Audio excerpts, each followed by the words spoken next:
Olá, terceiro ano, tudo bem com vocês? Hoje é dia 7 de outubro. Vamos trabalhar história, outras crianças, outros costumes, da página 111 até a 117, ok? Fiquem ligadinhos, prestem atenção. Vamos lá? Na página 111 do seu livro, nós temos aqui 4 crianças. Observem bem o rosto, a aparência dessas crianças. Será que todas essas crianças são iguais? Ou será que essas crianças possuem características que as fazem diferentes? Então, hoje no Brasil, vivem crianças de várias partes do mundo inteiro. Imagine-se cumprimentando estas meninas e este menino.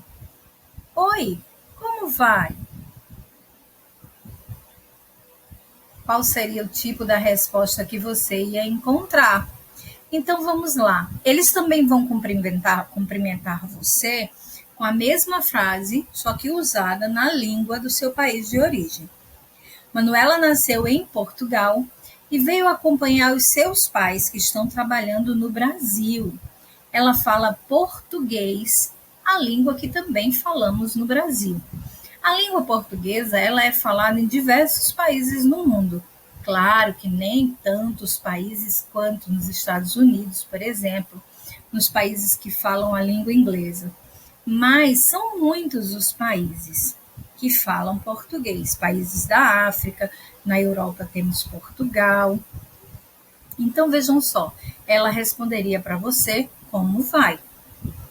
Agora já aqui, tá? Nós temos, eu não vou nem me atrever a dizer, a ler como ela responderia, tá?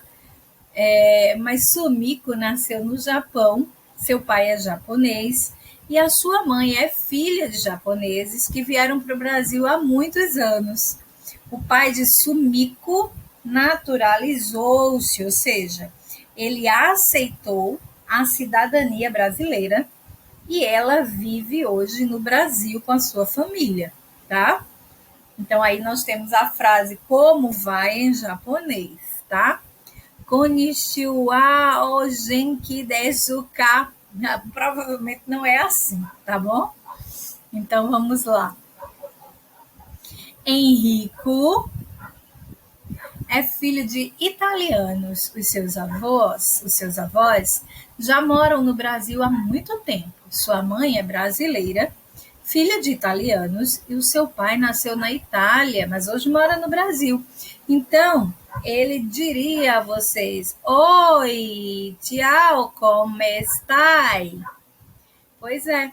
Já Paloma nasceu em Madrid, capital da Espanha. Seu pai e sua mãe são dançarinos de flamenco, que é uma dança típica do povo espanhol. E eles vivem na cidade do Rio de Janeiro. E a Paloma diria a vocês: Olá, como estás? Como é a vida de cada uma dessas crianças? É o que a gente vai estudar nas nossas próximas aulas de história. Hoje, começando pelas crianças de Portugal e alguns costumes, tá? Então, as crianças portuguesas conhecem bem a história do seu país. Elas sabem quem foram os navegadores e que eles tinham conhecimentos sobre mapas antigos, sobre aparelhos de orientação e de navegação, tá? Aqui nós temos uma imagem de um atlas catalão, ou seja, um atlas espanhol, que mostra o norte da África e mostra também a Europa, tá certo? Os primeiros mapas portugueses chamavam-se portulanos. Neles estavam representadas as regiões do mundo conhecidas naquela época. Eles eram feitos de pele de cabra, não eram de papel. Eles tinham vários desenhos e também já aparecia nele a rosa dos ventos. Neles, ó, sabe a rosa dos ventos, que indica norte, sul, leste, oeste, bem aqui no cantinho esquerdo, tá? Do vídeo. Então, já aparecia a Rosa dos Ventos nesses mapas.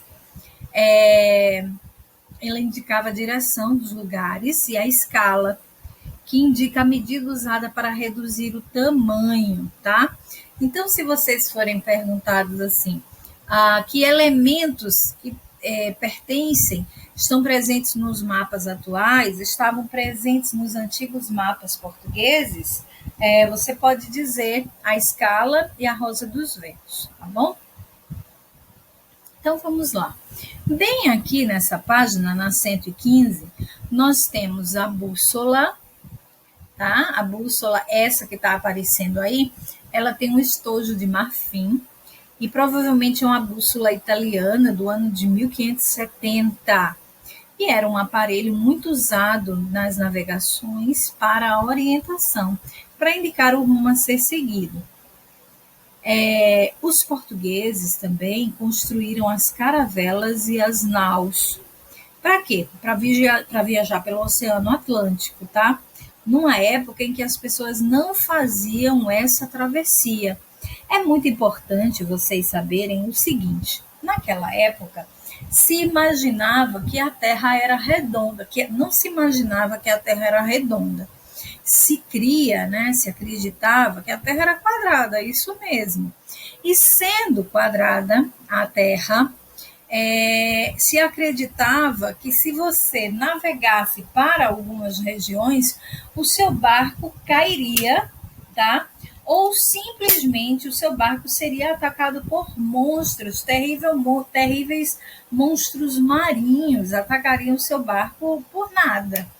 Então as pessoas tinham muito medo, por exemplo, de fazer a travessia do Oceano Atlântico. Por isso, existiam lugares como o Brasil que não haviam sido descobertos. Já tinham moradores, no nosso caso, os índios, mas não haviam pessoas de outros países aqui. Então, vejam só, na imagem vocês estão vendo algumas caravelas, tá? Que na verdade foi a frota de Pedro Álvares Cabral, tá? Os navios, né? A esquadra de Pedro Álvares Cabral, que veio com ele, tá? Então, provavelmente aí nós temos Santa Maria, Pinta, Nina, eu não tenho como dizer com certeza qual é, mas ele veio com a esquadra, com muita gente, né, para o Brasil. Então, em 1500, os navegadores portugueses encontraram as terras que hoje fazem parte do Brasil, tá? Porque, como eu disse, eram terras que eles não conheciam, mas já tinha dono, tá? Que eram os índios, os donos da terra. A partir dessa data, o rei de Portugal, então, determinou que aquelas terras encontradas, elas eram terras portuguesas, e a partir daquela data, ele mandou para cá outros navegadores para descobrir se havia riquezas naquela terra que havia sido descoberta, tá? Então, em 1532, né, 32 anos depois da descoberta do Brasil, vieram as primeiras famílias para cá. E elas vieram nas naus, né, nas caravelas da época. A viagem, gente, era muito longa e penosa, independente se a pessoa tinha dinheiro, se não tinha, tinha que passar meses viajando a bordo de um navio. A comida, na maioria das vezes, acabava, a água também, quando não estragava, porque as viagens duravam meses, tá? Além disso, muitas crianças dormiam ou morriam durante a viagem. Havia uma doença que atacava também as pessoas durante as viagens de navio, que era o escorbuto, a ausência de vitamina C no corpo. E aí muita gente morria, a viagem era muito longa, perigosíssima. Hoje, aqui no Brasil, tem muitas pessoas que são descendentes de portugueses, né? São parentes distantes dos primeiros portugueses que vieram para o Brasil. Uma das dificuldades que as crianças portuguesas encontram quando chegam aqui no Brasil, ou que uma criança brasileira encontra quando chega em Portugal, embora nós usemos o mesmo idioma, que é o português, algumas palavras que nós usamos são diferentes de palavras que eles utilizam lá, tá? Então, vamos ver agora algumas dessas palavras com essas diferenças. Então, vejam só, no Brasil, quando nós atendemos um telefone, nós dizemos alô. Lá em Portugal, quando alguém atende o telefone, diz está lá, né? Quem está lá, geralmente é assim. Aqui, se você tiver apertado, precisando ir ao banheiro, ao toalete, você não vai ter aperto, né? Mas lá em Portugal, se você chegar dizendo assim, eu queria ir ao banheiro, as pessoas vão estranhar um pouco, porque lá o correto seria dizer casa de banho ou quarto de banho. A mesma coisa é o café da manhã. Não se pede um café da manhã em Portugal, se pede um pequeno almoço. Seu endereço é a sua morada. E não se assuste se um português lhe disser que pegou uma bicha, tá? Ele, na verdade, entrou numa fila. Assim como em Portugal, se um homem olhar para uma jovem moça e chamá-la de rapariga, ele não está chamando um palavrão, tá? Esse uso errado da palavra rapariga é aqui do Brasil. Sabe a faixa de pedestres, aquela que nós atravessamos, que fica logo abaixo dos sinais de trânsito? Em Portugal, ela chama-se passadeira de peões. Ninguém em Portugal diz você está tão bonita. Se diz tu estás bonita. Tu queres, tu és, tu fazes, tu podes.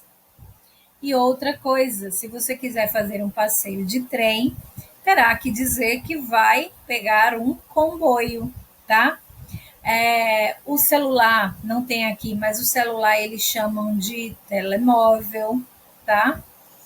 É muito interessante.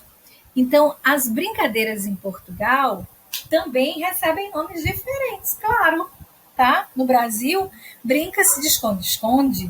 Em Portugal, o jogo se chama jogar às escondidas ou jogar à apanhada. Se uma criança portuguesa te chamar para jogar à apanhada, você já sabe que ele quer brincar de se esconder, tá? Então, vamos lá. Nesse quesito aqui, você vai completar, tá? Você vai completar. Reescreva a história em quadrinhos com as palavras da língua portuguesa falada no Brasil. Então, logo abaixo você põe, tá? O menino diz, está lá, ele está atendendo a ligação. E aí você vai colocar, né? Alô? E aí a menina diz assim, sabes a minha morada? Você vai completar em português do Brasil como ficaria. Sim, devo pegar o comboio? Sim, quando saíres do comboio, tu deves cruzar a passadeira de peões. Venha para o pequeno almoço. E ele diz, pois, agradecido, tá? Então, meus amores, interessante, não é? Como é que pode? Como é que pode ser tão diferente assim? Então, gente, olha só. Eu encontrei esse vídeo aqui muito legal, tá? E ele vai trazer não só as que nós vimos no livro, como também algumas palavras que mostram assim muito claramente a diferença entre o português que se fala no Brasil e o português que se fala em Portugal. Então, vamos prestar atenção porque é bastante interessante, tá bom?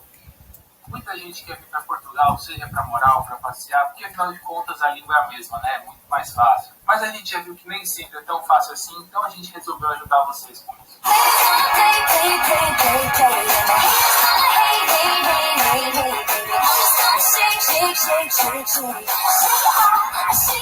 Estamos começando hoje a nossa série de vídeos dicionário, que a gente vai falar um pouco dessas diferenças linguísticas, as palavras que existem nos dois países, mas têm significados completamente diferentes, e as palavras que a gente nunca ouviu aí no Brasil. engraçadas pra gente.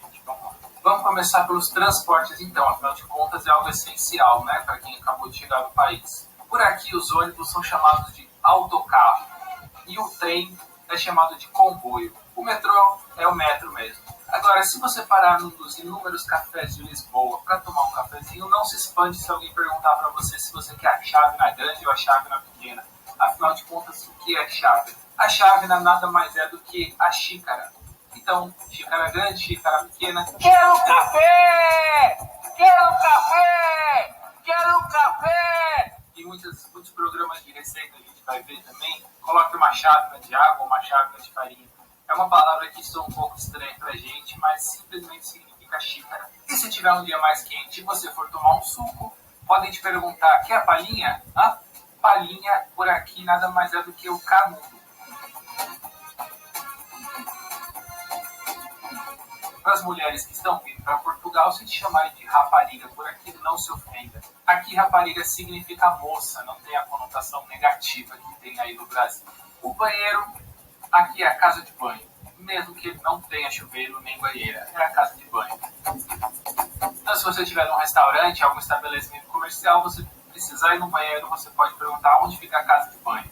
Se você precisar colar alguma coisa com durex, que a gente chama de durex, aqui em Portugal é simplesmente fita cola.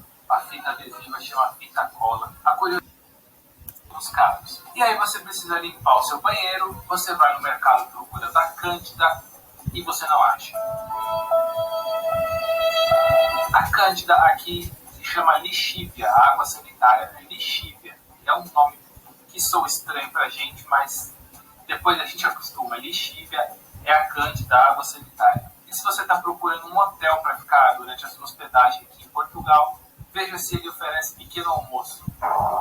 Pequeno almoço nada mais é do que o café da manhã. Aqui em Portugal é chamado de pequeno almoço. E as duas últimas palavras de hoje são gírias, mas é legal da gente saber também. Se você estiver em algum lugar e virar para você falar que você está gira ou giro, você pode achar estranho, não é para você sair rodopiando. Gira aqui, gira ou giro significa bonito. E se falarem que você é uma pessoa fixe, fique feliz. Fixe aqui significa legal, bacana. Então, pessoal, esse é o primeiro de uma série de vídeos que a gente pretende fazer, falando dessas palavras, dessas diferenças de língua. Deixa aí nos comentários se você quer saber de alguma palavra específica, como se fala alguma coisa específica, ou se você quer saber se tem muitas diferenças de palavras nos esportes ou nos itens de cozinha. Deixa aí nos comentários. Não se esqueça de se inscrever no canal, deixar o seu like, seguir a gente nas redes sociais, no Instagram, no Facebook e acompanhar o nosso blog. Todos os links estão aí na descrição. E é isso aí, até a próxima. E aí, legal, não é, terceiro ano? Muito bom, eu adorei. Pois é, meus amores, por hoje é só. Iniciamos o estudo, né? Saber um pouquinho mais do país, dos países dessas crianças com Portugal. Na próxima aula conheceremos um pouco mais da Espanha e da Itália, tá bom? Nossa atividade começa na 111 e vai até a 117. Um beijo, até a próxima aula. Tchau, tchau.